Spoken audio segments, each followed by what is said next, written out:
Just a quick recap. Lou Valdez is not only a member of the planning committee, but is also USA FDA's Associate Commissioner for International Programs. And Lou leads the International Program Officer staff around the world, catalyzing FDA global engagement in collaboration with international health, regulatory partners, ministries of health and agriculture, other US government agencies, industry, academia, multilateral organizations, and relevant stakeholders. So over to you, Lou. Thank you. Good morning, everybody. Let me begin by thanking Joe and Renuka and my fellow committee members, or the members of the Planning Committee, as well as the National Academy of Medicine's Rachel and others and their team for this workshop. I'll admit I don't get out much as a regulator, so these last few days have been allowing me to be a sponge and soak up a lot of good information and knowledge. I think when we were first starting this panel, let me just give you a little context, but it was great. We just heard the ambassador talk about the regulatory push as essential for the SDGs. Yesterday, we heard from Derek about the criticality of regulatory frameworks if we're going to be serious about implementation of the SDGs. But for context, probably regulatory authorities are somewhat reluctant to work in this space for a variety of reasons, and we are also highly variable. So the U.S. Food and Drug Administration has 16,000 people, and we cover a range of commodities that probably represent anywhere from 20 to 25 cents on the GDP dollar. So that includes pharmaceuticals, food, feed, cosmetics, medical devices, radiation-emitting equipment. So a whole range of commodities are in our portfolio.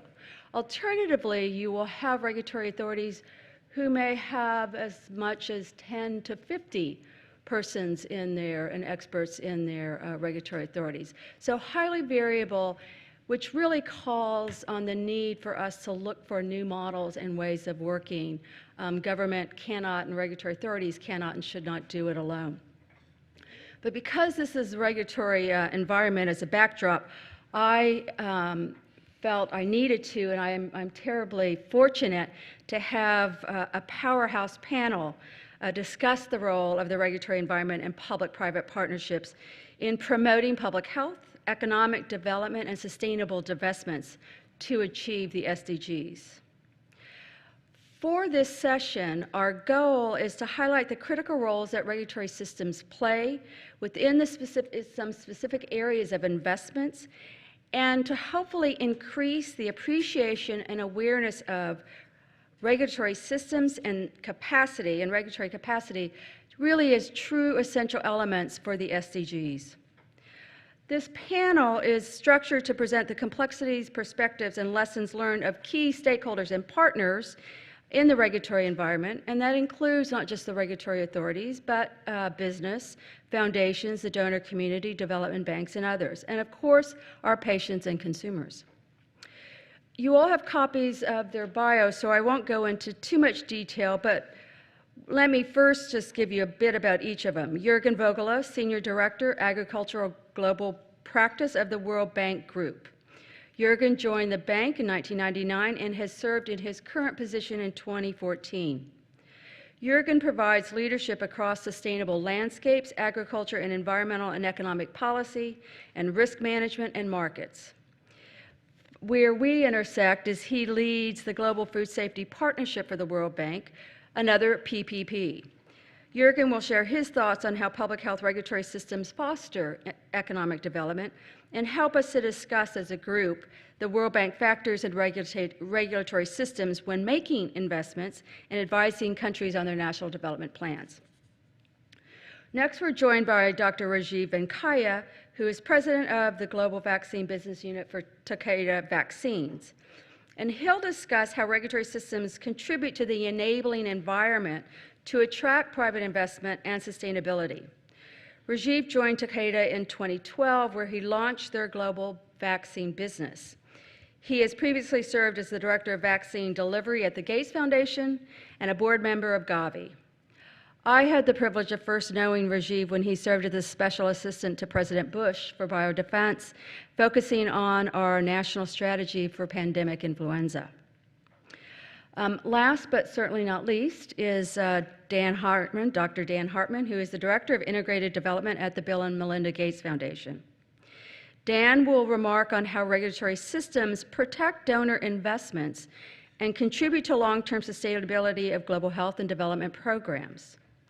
Dan leads the Gates Foundation's technical work in drug and diagnostic development through the pipeline from clinical trials to manufacturing to compliance and regulatory strategy.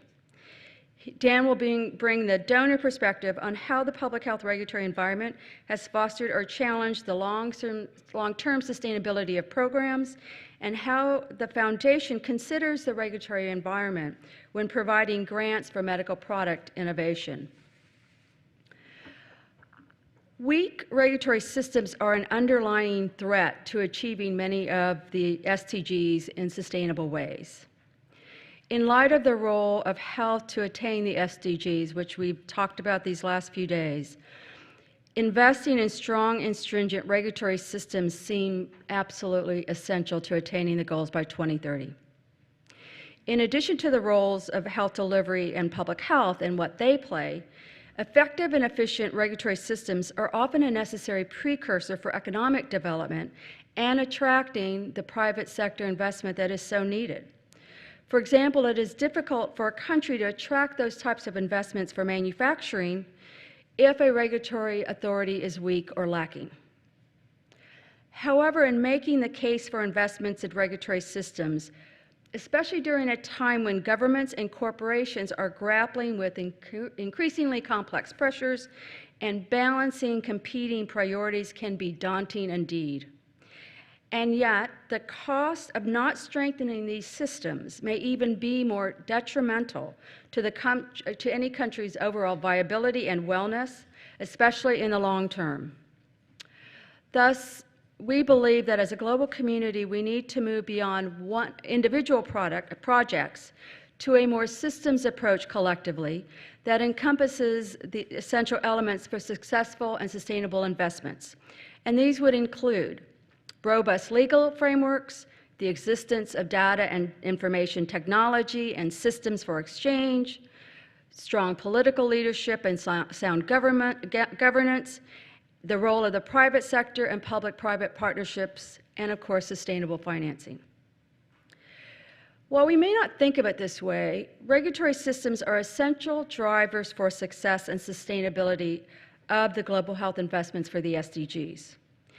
And it is a responsibility of all of us, governments, donors, partners, business, to make sure that our investments, whatever they are, matter. Regulatory authorities and systems can help to drive science-driven approaches, data and transparency for decision-making and actions, and enable overall confidence across civil society, business, other stakeholders for prosperity and for security. Regulatory systems are not always thought of, though, as the drivers for change, but if a strong regulatory system is not there, if this critical underpinning is missing, all of the many investments that we make in regions and countries around the world may not have an impact over time.